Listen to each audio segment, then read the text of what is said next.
Ya, Pi, itu teh ditahan. Dan kata Pak Wasmin suruh latihan, latihan Masya curhat. Ada Allah. Papi malah kayak gitu. Jangan masalah keuangan selesaikan dengan agama. Iya, iya, Mohon iya. maaf ini ya. Allah juga nggak suka kalau sering agama dipakai untuk ngadem-ngademin doang.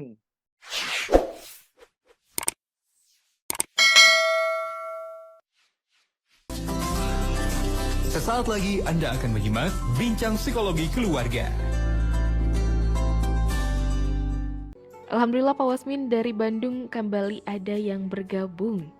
Ada Bu Ita yang bergabung dari Bandung Barat. Ibu Ita menyampaikan kalau untuk memanage emosi ini rasanya sulit sekali karena sedari kecil penanamannya pun kurang baik dari orang tua.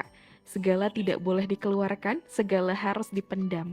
Kalau dari kecil sudah dibiasakan seperti ini, baiknya seperti apa nih Pak Wasmin agar bisa termanage emosinya saat ini karena sudah tua begitu. Iya, ini menarik ya di usianya sudah mungkin senior, Mm-mm. tapi sudah bagus nih menyadari awal mula. Menyadari awal mula ini bagian dari mencari root cause ya, atau mencari sumber penyebab. Oh, ternyata penyebab aku suka nahan seperti ini karena emang dulu dididik dengan model seperti itu, nangis nggak boleh, gitu, tahan, jadi pura-pura sabar gitu. Nah di usia kita yang sudah cukup dewasa seperti ini, mulailah meremedial ya. Jadi meskipun, mohon maaf, secara kronologis mungkin usia kita udah kepala 4, kepala 5, bahkan mungkin kepala 6. Tapi emosi yang tadi dulu jadi PR belum dilatih, itu tetap di usia taman kanak-kanak loh. Itu tetap di usia SD loh. Dia tetap boleh dilatih gitu. Misalnya contoh, barusan kita berarti masuk ke cara eh, cara yang ke tadi tadi udah ada 5 ya Teh ya? Iya betul Pak Dan Wasmin. 5. Yang keenam, cara yang keenam itu yang disebut dengan communication. Communication itu mengekspresikan perasaan kamu kepada orang yang memang orangnya konstruktif ya, gitu. Baik kepada profesional atau orang yang dipercaya. Itu benar-benar dipercaya ya. Hati-hati karena ada yang ember gitu ya. Kita udah sudah curhat malah kemana-mana gitu. Jadi nggak apa-apa Teteh menyampaikan gitu bahwa saya punya perasaan ini. Jadi latihan mengkomunikasikan perasaan. Apalagi kalau ada pasangan, ya sampaikan ke suami atau ke istri ya bahwa kita punya perasaan itu gitu. Nanti suaminya mungkin heran tuh udah puluhan tahun nikah, tumben mami kita jadi suka curhat sekarang dari dulu mah asa baik-baik aja. Ya, Pi, itu teh ditahan. Dan kata Pak Wasmin suruh latihan, latihan Masya curhat, ada Allah. Papi malah kayak gitu. Jadi tapi sebelum makanya biar gak aneh perubahan pasangan pasangan perubahan diri kita kasih tahu Pi, ada kasih latar belakang dong gitu. Jadi Pi, ini ada cara managing emosi ini dengan caranya harus punya tempat curhat. Papi mau nggak jadi tempat curhat mami? Emang mami punya masalah apa gitu curhat-curhat juga budak letik deh. Nah, ya perlu tetap ya memang saya masih anak kecil untuk seperti ini gitu. Jadi latihan menyampaikan, latihan mengekspresikan gitu ya. Ini termasuk juga bagian dari coping ya, komunikasi atau seeking social support. Jadi mencari support sosial gitu. Dan ternyata salah satu kebahagiaan itu jika kita punya teman-teman di masa senior kita, di masa tua kita punya teman-teman yang tempat ngobrol gitu. Tempat curhat, tempat ngomongin yang bukan hanya yang bahagia-bahagia aja, ada masalah boleh gitu. Hanya khusus untuk masalah benar-benar yang dipercaya ya. Itu boleh latihan ya, bukan hanya nahan doang, tapi latihan mengekspresikan gitu. Latihan mengekspresikan emang meskipun nggak terlatih dulu gitu. Yang kedua, kalau yang pertama tadi mengekspresikan, mengkomunikasikan dengan orang, yang kedua juga latihan menangis. Masya Allah, nangis saja latihan ya. Harus Saya latihan Masya Allah. menangis gitu. Betul. Ya, ini juga saya alami gitu. Dulu itu waktu saya mulai bisa nangis itu muhasabah itu waktu kajian Kamis malam tuh Darut Tauhid tahun 96. Waduh lama banget ya. Masya Allah. Itu pertama saya bisa menangis kalau ada ustadz yang muhasabah atau kontemplasi. Itu di waktu kuliah semester kedua ya berarti ya. Itu dari SMP, SMA kalau ada acara musabah itu saya nggak bisa nangis gitu. Mhm. Yang lain pada nangis, saya mah celengak, celinguk gitu. Naon sih gitu ya. Saya waktu itu sengaja banget membuka diri untuk latihan nangis gitu. Ya kita perlu dong, kita tersenyum membayangkan surga, kita boleh dong menangis membayangkan dosa Iya. dan kesalahan dan jadi latihan menangis Bu, latihan menangis. Kalau memang belum ada orang yang bisa dipercaya ya saat sujud dan ruku coba menangis di Masya hadapan yang maha melihat.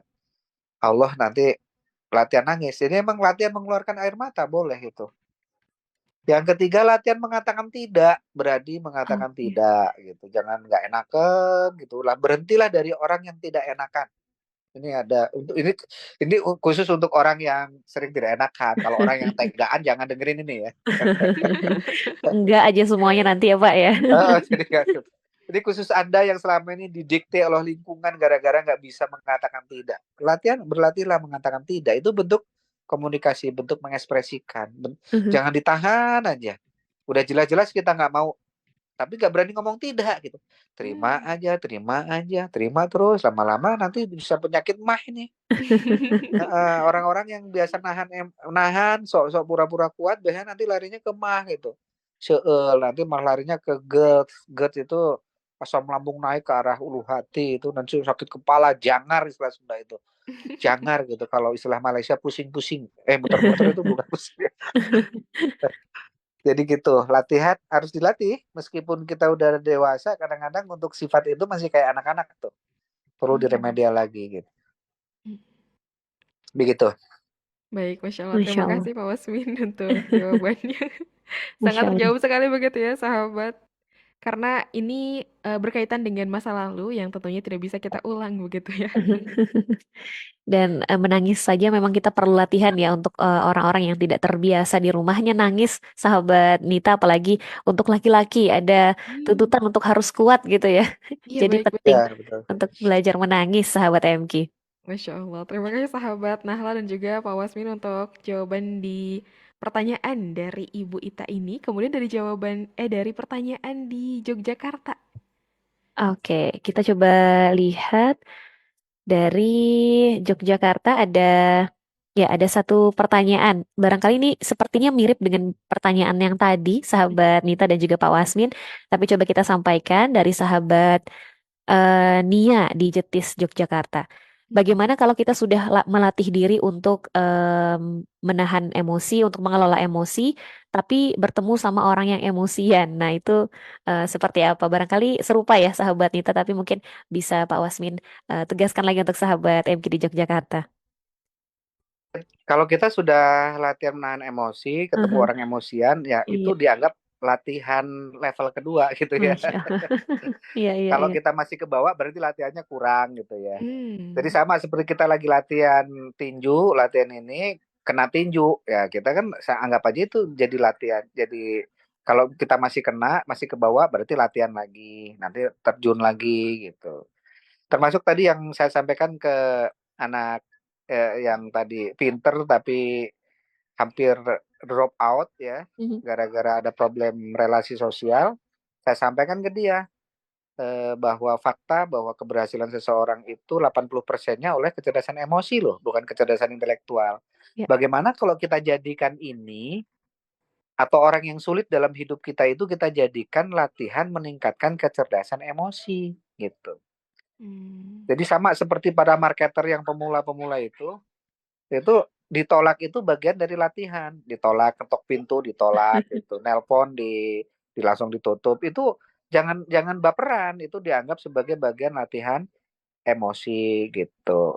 Waktu itu juga ada penyiar MK yang ujuk-ujuk bukan penyiar MK deh, penyiar aja nyebutin penyiar MK lagi. Ada penyiar gitu, ujuk-ujuk orang yang itu tuh masuk nelpon, wah itu langsung keganggu, langsung ditutup ya. Tapi nggak apa-apa langsung ditutup karena emang dia nelpon sengaja untuk rusak suasana, Oke. tutup. Tapi emosi kita jangan keganggu ya. Mhm. Itu masuk gitu ya. Jadi anggap sebagai latihan. Dan yang sambil jawab yang ketujuh ya, karena kita mau Ya, tuntas ini untuk tahun ini terakhir nih. monggo Nanti Pak kita Wasmir. tahun apa Januari udah masuk pembahasan baru. Masya Allah. Yang ketujuh adalah problem solving. Hmm. Problem solving. Masalah emosi kadang-kadang tidak hanya karena problem emosi, tapi ada problem objektif yang harus diselesaikan. Selesaikan itu, jangan cuma ngadem-ngademin gitu. Iya sih, tadi beberapa sudah kita lakukan accepting, udah menghindari trigger, tapi memang ada masalah emosi yang muncul karena masalah objektif gitu ya. Contoh misalnya apa ya? Ya contoh misalnya karena memang masalah keuangan. Ya nggak bisa kita copingnya hanya dengan sabar, dengan menerima. Masalah keuangan ya kita tahu emang harus ditingkatkan finansialnya, yaitu harus dengan problem solving, bagaimana meningkatkan penjualan, bagaimana meningkatkan gaji karir gitu ya, harus diselesaikan. Karena menyelesaikan masalah-masalah objektif bisa membantu juga masalah emosi gitu ya. Artinya bukan masalah emosi tidak melulu dengan emosi juga. Karena ada emosi yang disebabkan karena masalah objektif gitu ya. Contoh ibu-ibu yang kesel banget ke suaminya gitu gara-gara udah ngasih tahu dapurnya bocor, udah ngasih tahu kompornya cetek cetek cetek cetek cetek cetek cetek cetek cetek nggak nyala-nyala. Itu kan bagian laki-laki Ya. gitu. Tiba-tiba suaminya, "Pak, ini dihipnosis nih, istri saya marah-marah melulu." Katanya ke ibunya, "Bu, marah-marah kenapa?" Gimana nggak marah coba, gimana mau sabar coba? Sabar kan ada batasnya ya Pak Wasmin. Emang kenapa Bu? Ini dapur bocor, udah berkali-kali Kak dibenerin. Kompor ini udah nggak nyala, jadi kan akhirnya pakai korek api. Kan sebel kan Pak Wasmin. Oh iya Pak, itu selesaikan dulu Pak itu, baru nanti saya hipnoterapi Pak. Masya Allah. Ketika dapurnya ditambal, bocornya nggak ada, kompornya enak, ibunya nggak marah-marah lagi. Udah ya, berarti nggak usah Nggak usah hipnoterapi. hipnoterapi. Itu memang masalah objektif, masalah manajemen, selesaikan Iya, iya. gitu. Iya, maksud saya dengan keuangan juga gitu. Masalah Mhm. keuangan ya selesaikan dengan keuangan. Jangan masalah keuangan selesaikan dengan agama. Iya, iya, Mohon iya. maaf ini ya. Allah juga nggak suka kalau sering agama dipakai untuk ngadem-ngademin doang gitu. Mohon Mhm. maaf ini. Eh, banyak laki-laki males yang memakai dalil agama hanya untuk supaya membuat orang tenang. Ya. Selesaikan masalah finansial, pergi bekerja, siang seperti kuda-kuda perang, malam baru Masya seperti Allah. rahib gitu. Ini banyak laki-laki sering pakai dalil-dalil agama untuk melindungi kemalasannya gitu. Kata qadarullah sering diobral gitu. Qadarullah tadi ada tabrakan sehingga tadi saya telat. Emang nggak ada tabrakan, telat juga nggak? Sering juga telat. Jadi jangan ngomong qadarullah lah kalau gitu. Kita tahu bahwa di jalan akan beberapa kali akan ada kemungkinan itu, ya berangkat lebih pagi, jangan ngomong telat, qadarullah telat. Heeh. Itu nanti qadarullah jadi kayak insya Allah tuh. Ya, Insya Allah kan betul. sekarang sudah mengalami, Disalahgunakan. sudah insya Allah sudah sakralnya udah kurang sekarang. Betul, betul. Karena insya Allah sering dipakai untuk nolak secara halus gitu ya. Betul. Insya Allah, Kamu betul, bisa Pak. datang nggak? Insya Allah ya. Dia nggak berani nolak, tapi pakai insya Allah gitu ya. Iya, iya, iya. Itu Padahal udah nggak dari awal boleh emang loh. nggak mau ya, Pak ya. Kalau kalau nggak bisa bilang aja, aduh kemungkinannya kecil, tapi Mhm. saya akan usahakan ya, Ya. insya Allah. Baru ngomong, Masya Allah. ditutup dengan insya Allah gitu. Tapi dia udah yakin nggak mau datang gitu, nggak bisa gitu. Mhm. Tapi nolak dengan ngomong insya Allah ya. Jadi sampai orang mempertegas lagi ini insya Allah Sunda atau insya Allah bener nih. Sampai ada yang kayak gitu loh. Betul, betul. Betapa insya Allah sudah tidak sakral lagi. Nanti jangan-jangan qadarullah juga kayak gitu, nasibnya sama. Gara-gara kita sering pakai sembarangan gitu. Ya, itu maksud saya gitu ya. Jadi selesaikan secara objektif. Gitu. Copingnya, problem solving. Dan yang terakhir, yang ke-8 ya. Mhm. Ingat 8 ya, kita ada 8 ya. Mhm. Pokoknya kalau ingat 8 ya ingat ini, ingat 8. Ingat apa ini? Managing emotion. Managing emotions. Ingat angka 8. Dan 8. yang ke-8 adalah self care ya. Self care Oke. itu eh, kita mulailah memprioritaskan hal-hal yang harus kita prioritaskan. Kadang-kadang orang yang terlalu peduli, ini masih lanjutan yang tadi peduli, itu kadang-kadang dia nggak punya prioritas untuk dirinya sendiri Ya. gara-gara terlalu sibuk dengan orang lain gitu, sampai dia nggak punya prioritas diri sendiri. Nah ini berhubungan yang ke-8 ini, yang ke-7 berarti, yang ke-8 tadi boundaries ya, boundaries tadi. Yang ke-7 adalah self care. Mulailah punya prioritas untuk diri Anda sendiri. Karena agama juga memerintahkan itu. Termasuk kalau di pesawat tekanan kabin menurun, pakailah masker terlebih dulu untuk diri sendiri, baru nolong orang lain gitu.